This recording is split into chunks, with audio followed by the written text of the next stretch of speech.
In this game, you'll need to work together as a team to pass the levels on the board, all without talking.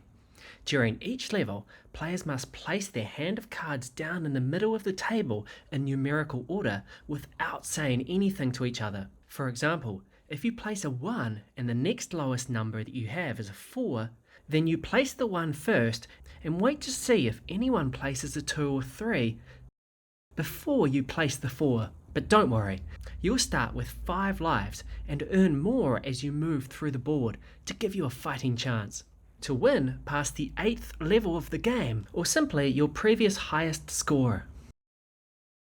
This game uses the player board with the numbers game face up, any 2 player tokens, and all of the resource cards.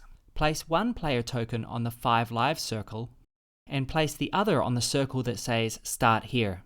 To start, you need to look at the circle where the player token is. It has information about how many cards you need to deal to each player. On the first level, it says 3 cards each, which means you need to deal 3 resource cards face down to each player.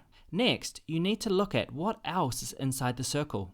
This first level says low to high, which represents the order that the players must place down their cards, using the numbers in the top left corners. Finally, notice at the bottom of the circle, this determines if players place their cards face up or face down on the table.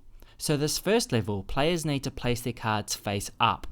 Players first look at their cards and arrange them from low to high. When everybody is ready, somebody says go, and from then on, nobody is allowed to talk. We suggest that everyone starts their own mental counter.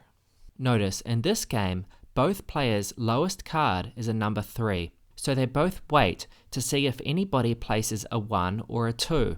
They wait a little longer, and then place their number 3 cards. And then the number 4 cards, the 5 card, and finally number 8.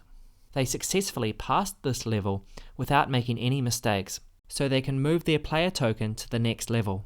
Each level gradually gets more difficult to pass. For each mistake, players lose 1 life by moving the player token in the lives area. As players progress through the levels, they'll encounter more difficult challenges, like placing their cards face down instead of face up, and creating 2 piles in both black and white numbers. The goal of the game is to complete all of the levels on the board.